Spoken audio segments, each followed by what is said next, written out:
I was originally hired to do pretty much strictly training, and that's evolved over the years to be just above and beyond just direct training. A lot of it is technical assistance and support and development of different models and those types of things. So it's really evolved more beyond just training. Beyond just trainings is a humble characterization of what Gary Glasenapp contributes to the work at TRI in his more than 30 years with the Institute.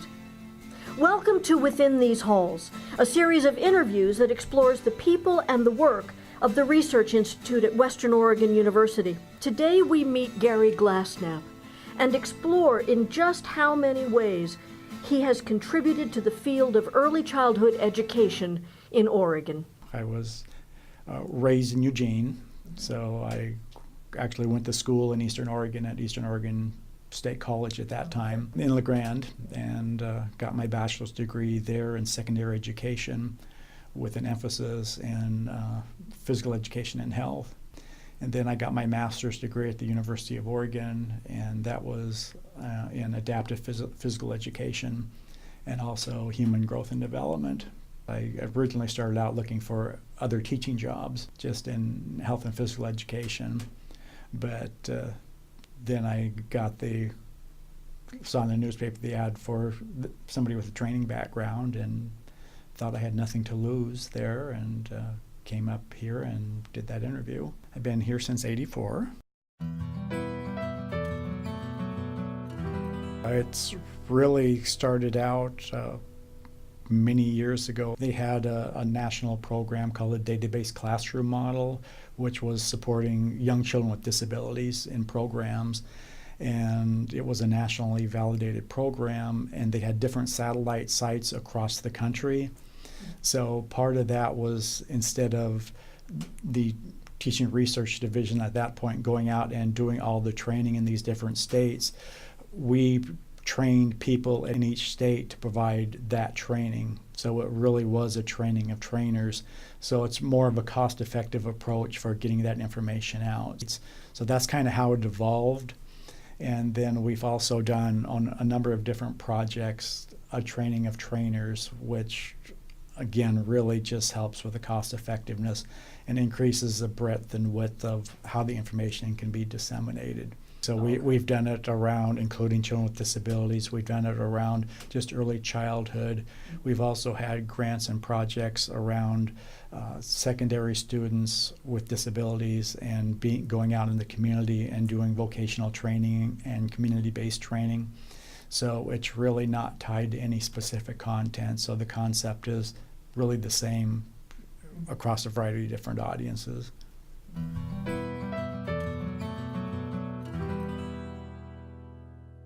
I was really looking at what impact can we have on young kids or kids in general, and the earlier we can intervene, we can have a greater impact later on, and getting that intervention as early as we possibly can in children's lives.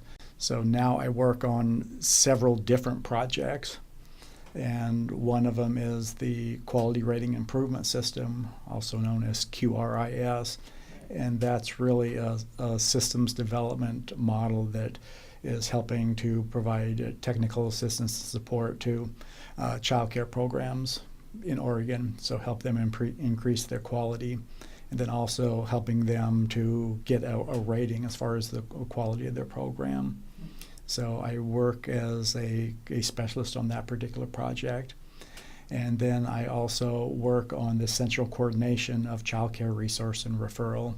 And that is really providing technical assistance and support to the different service delivery areas across the state who provide child care resources to child care providers. So it's really providing technical assistance and support to them, who in turn provide technical assistance and support to child care providers. Technical assistance in this context means providing hands-on support through the policies and strategies that are considered best practice in education. There are quality rating and improvement systems really in all 50 states in the country. So each state kind of figures out how they want to do it within their particular state. So there isn't one actual model that every state adheres to. So there was money available through a Race to the Top grant. So there was money available to help develop early childhood systems, and specifically quality rating and improvement system. So Oregon embarked on that, and so our staff got together and really, with the Early Learning Division, conceptualized what we wanted Oregon's model to look like, and then based on that developed the processes, then the actual what are the standards that quality was going to be measured against. Some other states have gone out on to every program in the state and done an observation, and then based on those observation scores they were assigned a rating. But Oregon early on said that they want to spend the most of their money in quality improvement for programs versus paying raters to go out and visit all the programs.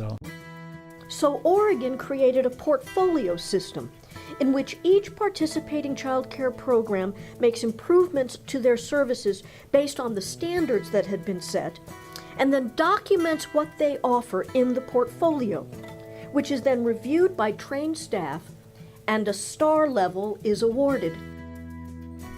A nice thing about the Oregon's QRS is there are support monies available to programs for them to make program improvements. So they can use that money to buy curriculum or materials or staff training. So there's a number of things that they can do with that money. And then after they achieve a rating, they give incentive money that is kind of just a reward for all the work that it puts to put that portfolio together. We're embarking now kind of on the review part, and we'll be doing revisions within the next year or so based on a number of process evaluation studies and validation studies, and just a lot of community engagement and talking about the QRS with a lot of different people around the states and getting an idea of what's working well and what are some things that they think we could be doing better. So there'll be an updated version within the next year or so. Gary has kind of the past, the present, and then I think the future of QRS all in his being. That's Dana Blakeney Hipsch, a young colleague of Gary's at TRI. He was here prior to Oregon's QRS existing, and it was really the beginnings of Oregon's programs of quality and developing that portfolio-based system and moving it forward. So it's really having that richness of where we've been, where we are currently, and where we could be going in the future.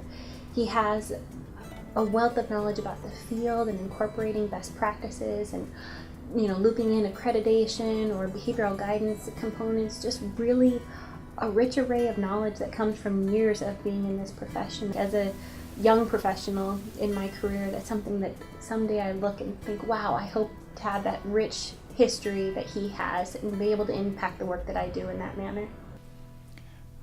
Well, I think being in the field for quite a while, you see the ebbs and the flows and the things that come in and go, and that what's new today is not going to be new tomorrow. And some of the things that they thought were inventive 20 years ago and have gone out of practice, they're now being recycled again. So I think a lot of it is just seeing how those things grow and evolve and build on each other. Just when you think that you know what you're doing, things change and things get better, and we're looking at what are the best practices in the field and making sure that there is some research-based what we're doing. So a lot of it is just knowing what's out there and making sure that we're state-of-the-art and we're doing what we're supposed to be doing. After more than 30 years in the field of early childhood education, Gary Glasenapp could retire at any time, but he's committed to staying with TRI and the QRIS project, at least through the next cycle of revisions. Oregon's children will benefit from that commitment. This has been Within These Halls, a production of the Research Institute at Western Oregon University. For more information about TRI, go to triwou.org.